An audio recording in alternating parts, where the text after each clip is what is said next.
کہتے ہیں کہ ایک فقیر نان بائی کی دکان کے سامنے سے گزر رہا تھا۔ اس نے انواع و اقسام کے کھانے چولہوں پر چڑھا رکھے تھے جس سے بھاپ نکل رہی تھی۔ ان کھانوں کی خوشبو ان کھانوں کی لذت کا پتہ دے رہی تھی اور ارد گرد گزرنے والوں کو اپنی طرف متوجہ کر رہی تھی۔ ایک بیچارہ فقیر قریب سے گزر رہا تھا، اس کا دل بھی للچایا، لیکن غریب کی گرہ میں مال کہاں تھا جو ان کھانوں کی لذت خرید سکتا۔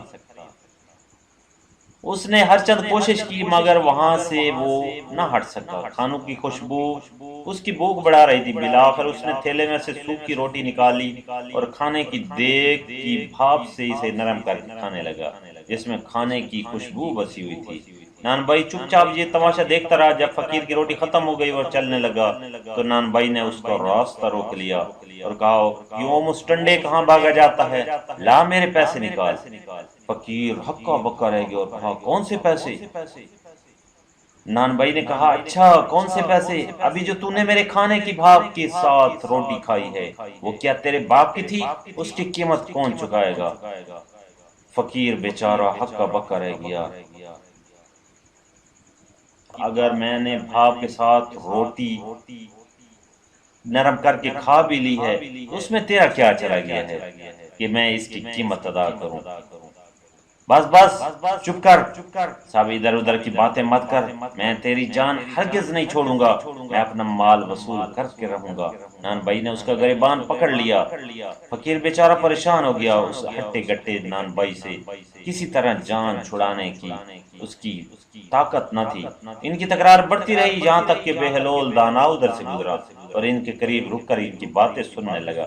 فقیر نے اپنا ہمدرد سمجھ کر اسے ساری بات سنا دی تو وہ نان بھائی سے بولا، بھائی یہ تو بتاؤ کیا اس غریب آدمی نے تمہارا کھانا کھایا تھا؟ نہیں، اس نے کھانا تو نہیں کھایا مگر میرے کھانے کی بھاپ سے فائدہ تو اٹھایا ہے۔ میں تو اس کی قیمت مانگنی ہے میں نے تو اس کی قیمت مانگی ہے لیکن اس کی سمجھ میں یہ بات ہی نہیں آتی۔ تو بہلول دانا نے سر ہلاتے ہوئے کہا، بالکل درست کہہ رہے ہیں برادر، بالکل درست۔ پھر اپنی جیب سے مٹھی بھر سکے نکالے اور وہ ایک ایک کر کے ان سکوں کو زمین پر گراتا جاتا اور کہتا جاتا، اے نان بھائی یہ لے ان پیسوں کی آواز پکڑ لے، یہ لے اپنے کھانے کی بھاپ کی قیمت، ان سکوں کی کھنک میں وصول کرتا جا، لے لے لے لے، یہ سکوں کی آواز تیرے کھانے کی خوشبو کی قیمت ہے، اسے اپنے پاس رکھ لے۔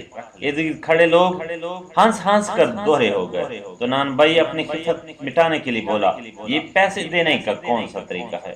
تو بہلول دانا نے کہا، اگر تو اپنے کھانے کی بھاپ اور خوشبو بیچے گا تو اس کی قیمت تجھے ان سکوں کی آواز کی صورت میں ہی ملے گی۔